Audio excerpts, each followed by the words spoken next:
Well, hello and welcome again to our reading of the Septuagint, and we're reading the book of Tobit. And we read chapter 1 in English, and chapter 2 we started in the Greek, and we left poor Tobit having found himself blinded, and he's had a bit of a run-in with his wife, who's been out trying to make money by sewing and weaving, and has been given a kid, which Tobit, in his anger, orders be sent back, probably because he's embarrassed that his wife is bringing in the money and not him. So in chapter 3 he continues on with his unhappy state, and so kai perilupos genomenos te psuke kai stenaxas eklaus kai examen prosukestai metas stenagmon.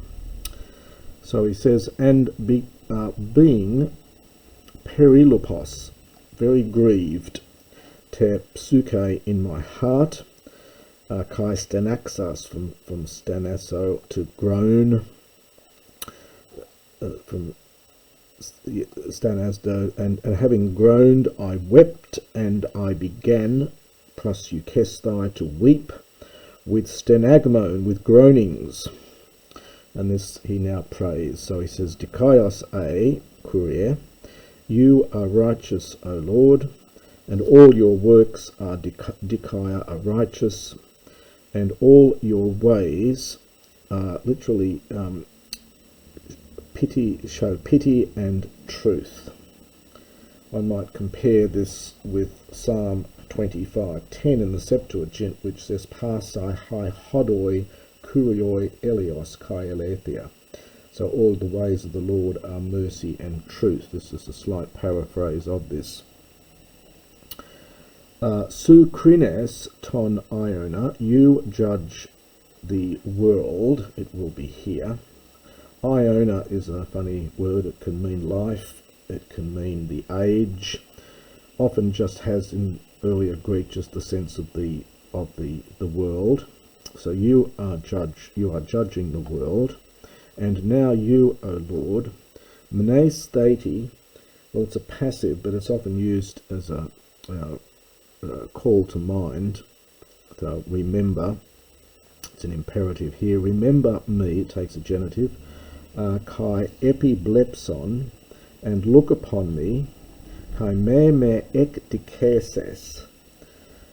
Ek dikio is to punish or exact vengeance for, so do not punish me for my sins, and in my agnomasin. Now, an agnoma is something which you do without thinking, so it's often translated it's a sin of omission or oversight. So not only sins that you've committed actively, but things that you've done, sins of omission, things you've done without thinking about them. The word is used in Genesis 43:12 in the Septuagint.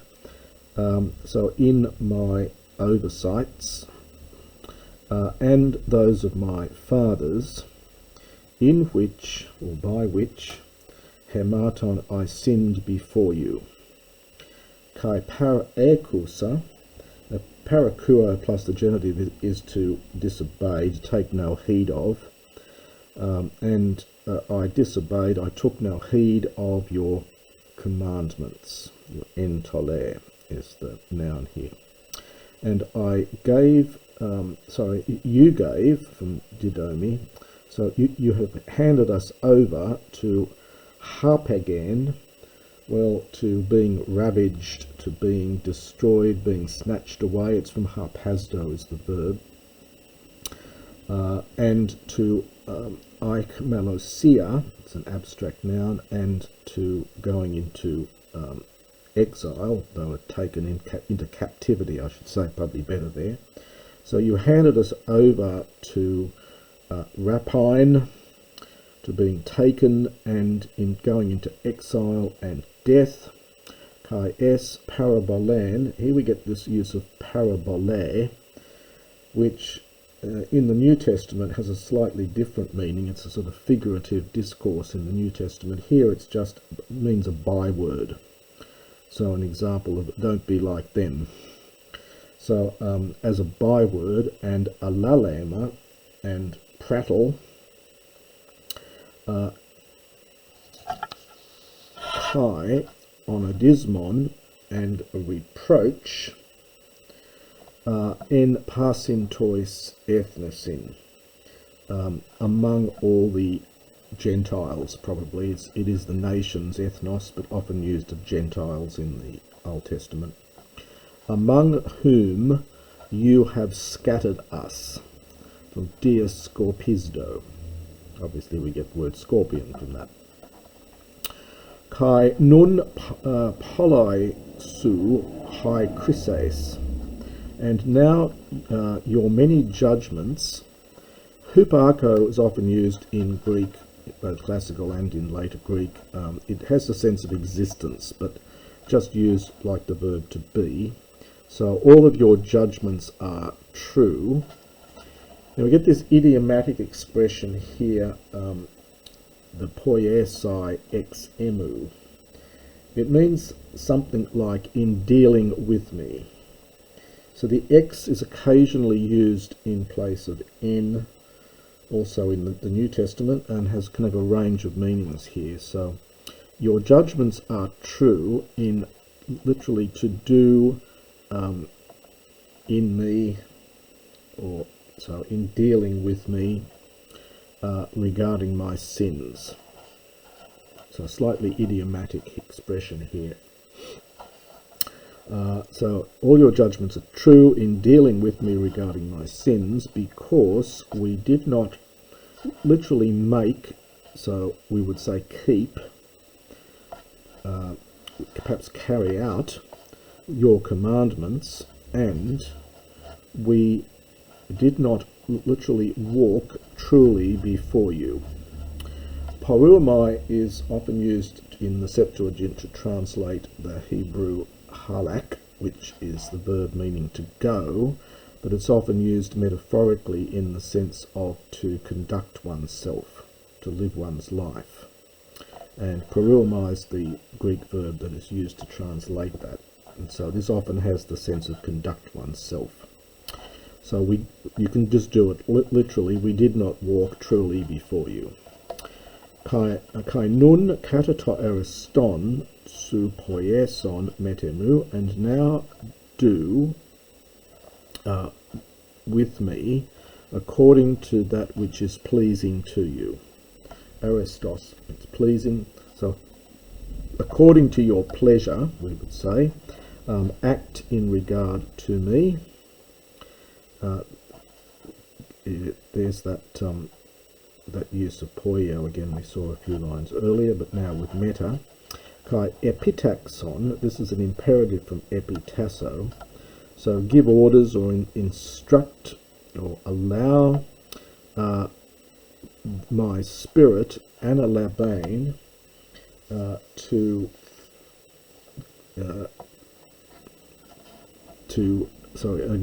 give orders for my spirit to come out from me.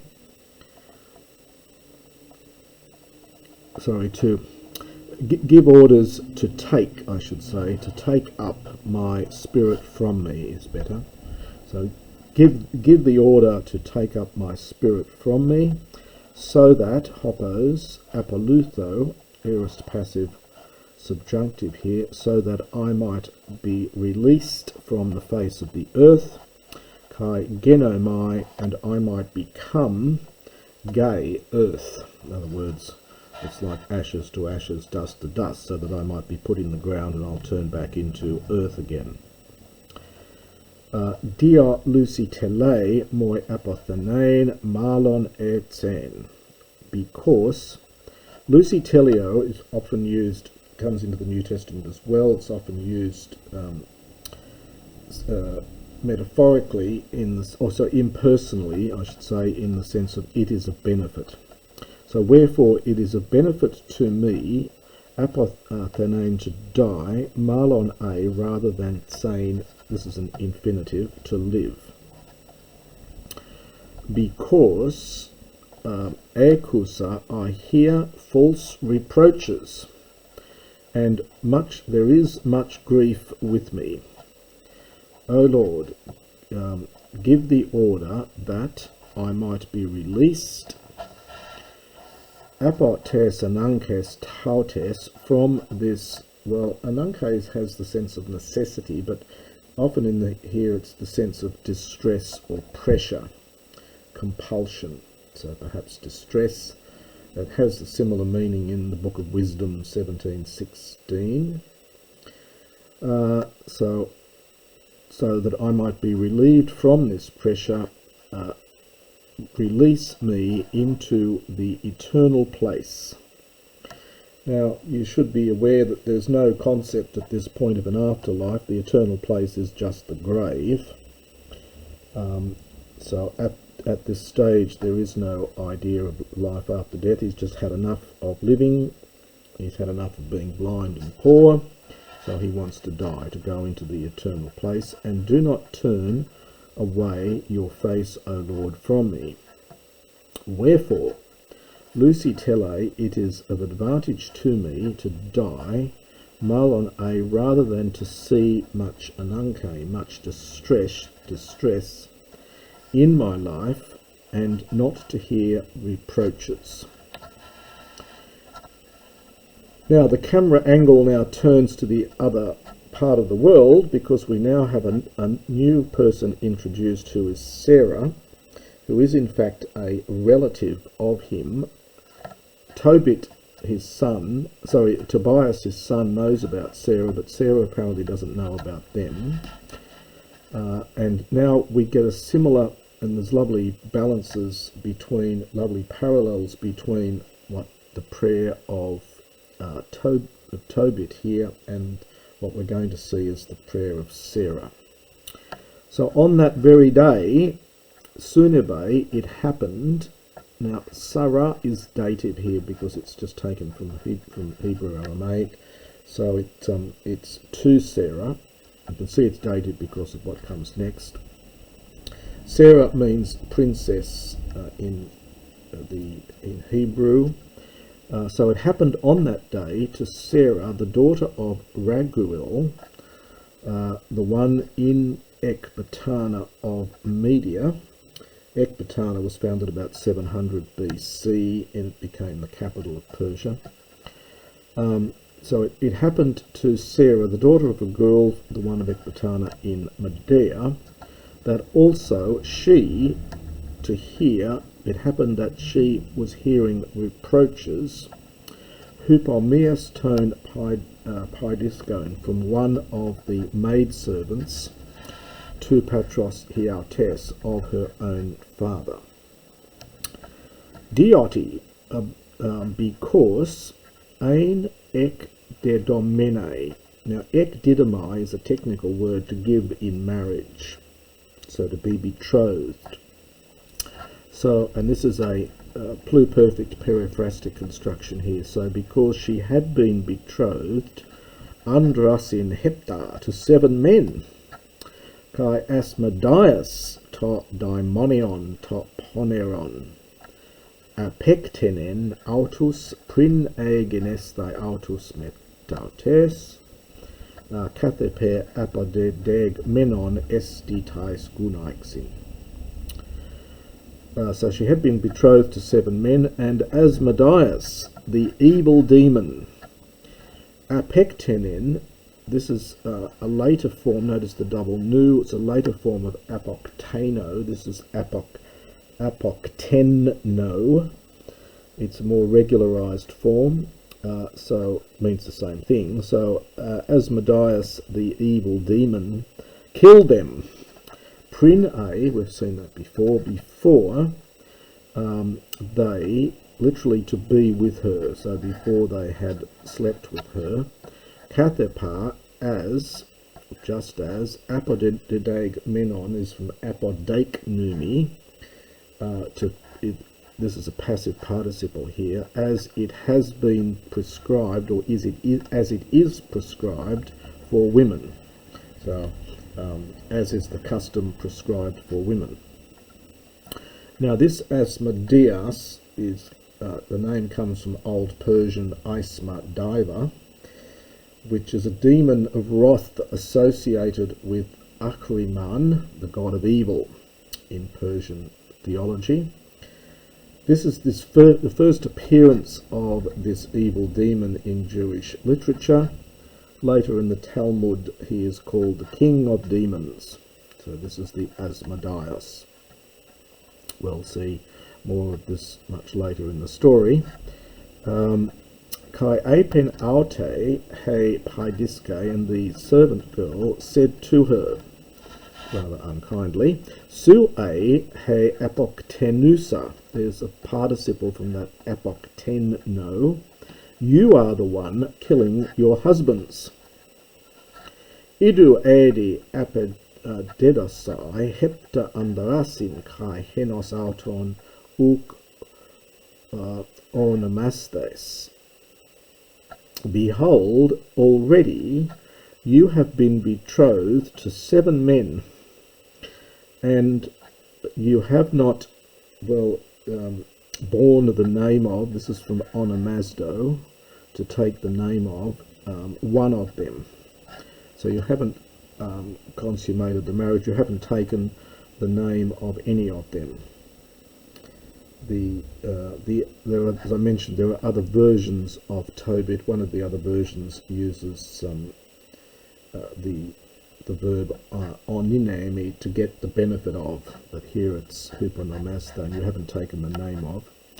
Ti hemas mastigois periton andron su. Now just be careful with that form, that's a verb here. It's mastigo'o is the verb, it's a contract omicron verb, so this is just the contracted second person singular. Why do you afflict? A mastix is a whip. Mastigo'o literally is to whip, but it comes to mean to afflict, to cause grief to. So why do you afflict us regarding your husbands? Hoti apethenon, that they died, so because they died. Badid zemetauton, go with them, i.e. Drop dead, basically, go with them into death. Kai me idoimen, nice optative here, of wish, let us not see your son nor your daughter as ton Iona ever. So let us never see your son nor your daughter, i.e. because you're dead. Ente hemera ekene elupethe, and on that day she was grieved in her soul, just as Tobit was, and she wept, just as Tobit did.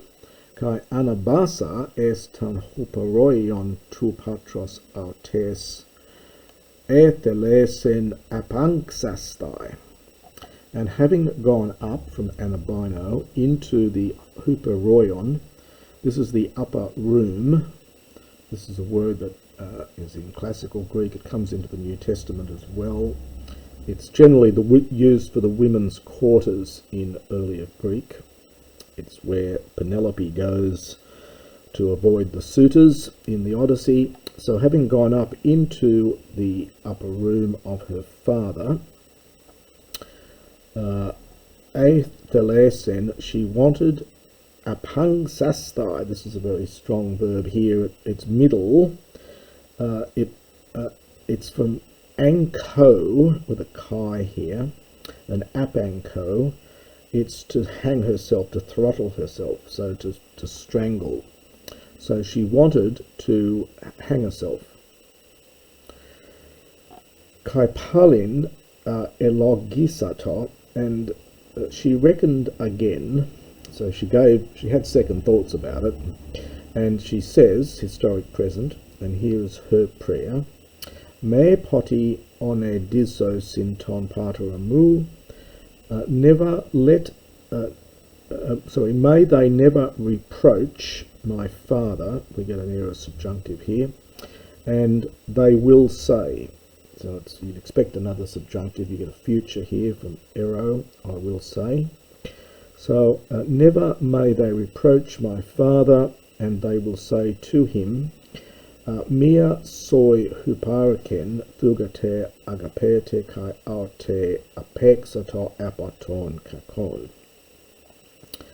They will say to him, Eparaken, again impersonal here, there existed, so it's, no, not impersonal, sorry, it's mia thugate, one beloved daughter existed for you.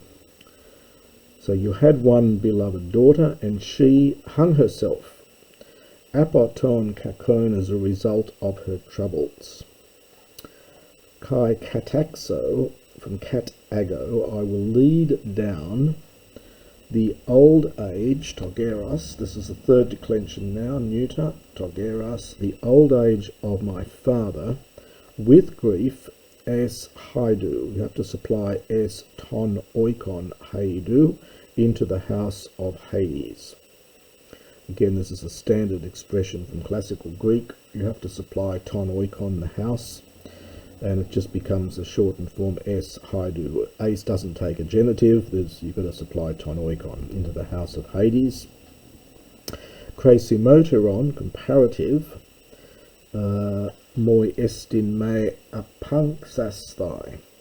It is more useful for me, so it's better for me not to hang myself, but diathenai, to ask of the Lord that apothano, I might die, and no longer may I hear, this is subjunctive here, no longer may I hear reproaches in my life.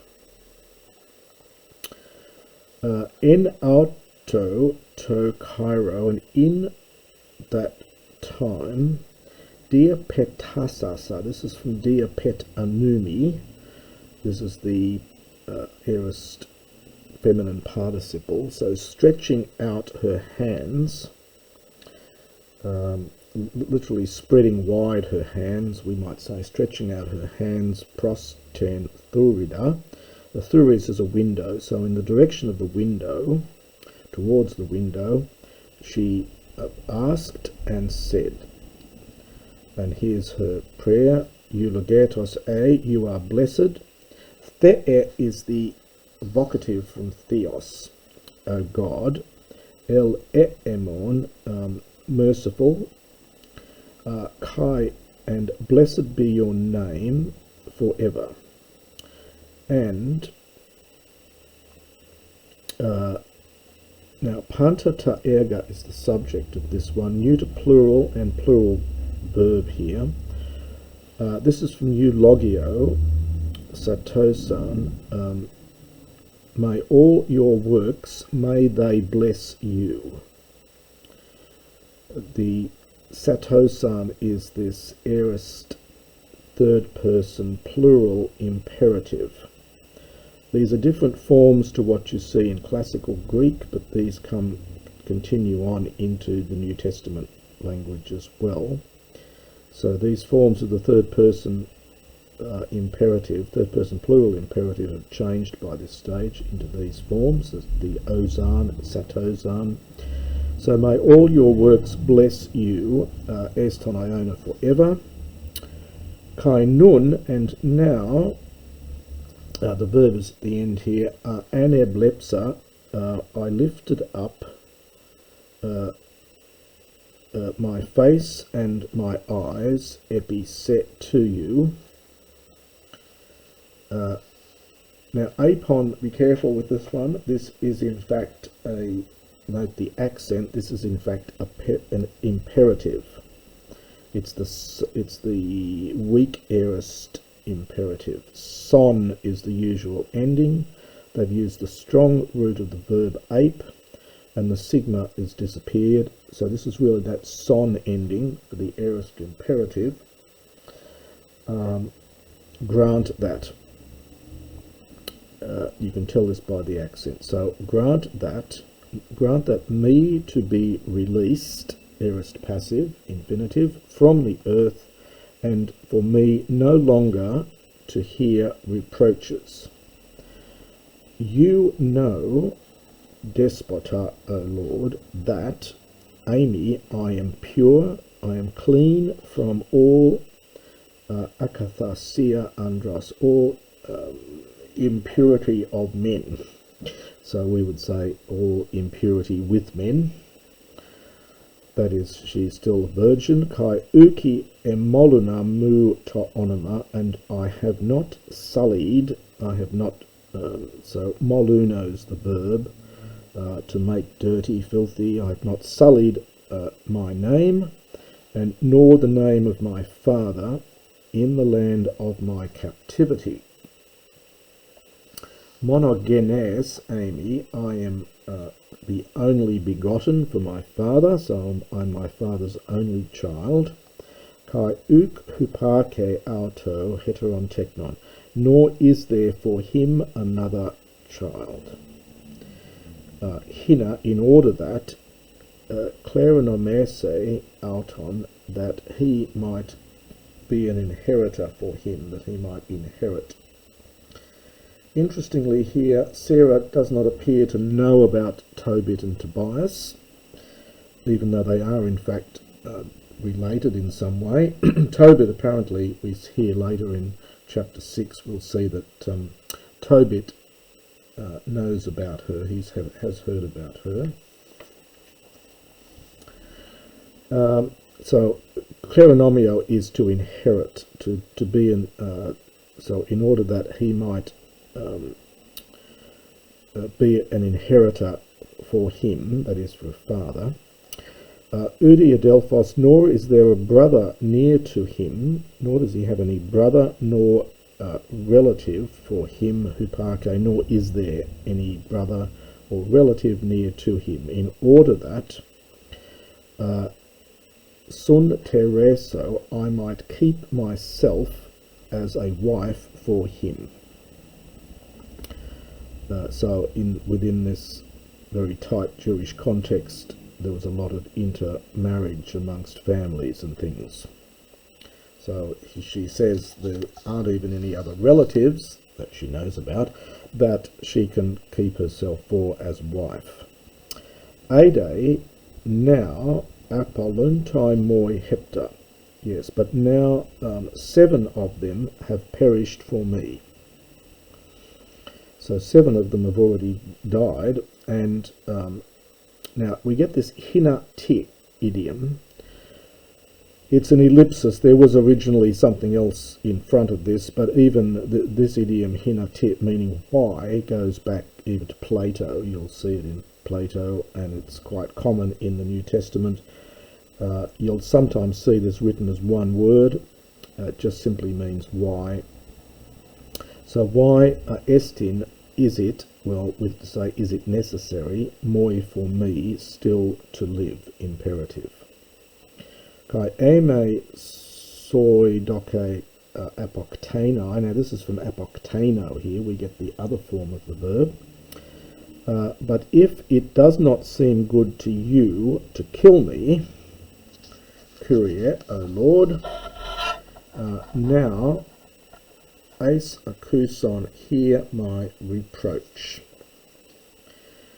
Now, by the way, it's interesting the parallels between what Tobit has said in his prayer and what Sarah says. Tobit in verse 6 said, take my life from me. Sarah says it in verse 13. Tobit says in verse 2, have mercy on me. Sarah says that in verse 11. Tobit back in verse 6 says it's better to die than to hear reproaches. Sarah says it in verse 10, and then Tobit says that he's grieved even to his soul in verse 1, and we get the same in verse 10 for Sarah. So the writer is setting up this interesting dichotomy between these two people, both of whom are suffering and both of whom pray to God. So in that time, prosuke, the prayer amphoteron of both, was heard, aorist passive here, before the glory of God. Kai, and Raphael apestale was sent, e asasthai, to heal the 2 of them, to release the white spots. This will be well, this is an accusative here, Tobin, to release for Tobit, the white, in respect of the white spots, so to free Tobit in regard to the white spots from his eyes, Hina, in order that he might see the light of God with his eyes, and again after Apollusai to and no, it's not, so it's after Dunai, and to give Sarah, the daughter of Ragul, so perhaps we say, and in regard to Sarah, the daughter of Ragul, to give her, this is a dative here, Tobiah, to Tobit, to Tobias, the son of Tobit, so to give her to Tobias, the son of Tobit, Gunaika as a wife, Kailusai, Asmodeon, this evil demon Asmodeus, to release the evil demon Asmodeus from her. Now, so we get the mention here of Raphael, one of the angels. The name means God has helped. He's listed in the first book of Enoch, chapter 40, verse 9, as being among the 4 special angels. And he is the one in charge of all diseases and all the wounds of the sons of men. The use of Lusai here is interesting because it's also a technical word for divorce, and so there's a kind of hint here that this evil demon Asmodeus is in love with Sarah as well, which again is one of those themes that comes into medieval times where wicked demons and devils were thought to visit young maidens and things. So there may be a little hint here that Asmodeus is actually in love with Sarah, and anyway, he's to release this evil demon from her. Dioti, because epibale, this is impersonal here, I think, and this is again a dative. It fell to Tobias, Clarinomesai Arten, to obtain her as an inheritance. Almost it's that clarinomio, to inherit her, para pantes, beyond all those willing to take her. Well, at this stage there weren't too many of them because they've already seen 7 other men die on the wedding night. And in that time, Tobit, this lovely last line here, in that time Tobit Epesjepsen, he returned from the courtyard into his house. So he does that, and Sarah, the daughter of Raguel, she herself went down from the upper room. So this last section rounds off the lovely parallelism that we've seen above between Tobit and Sarah. And that is the end of chapter 3.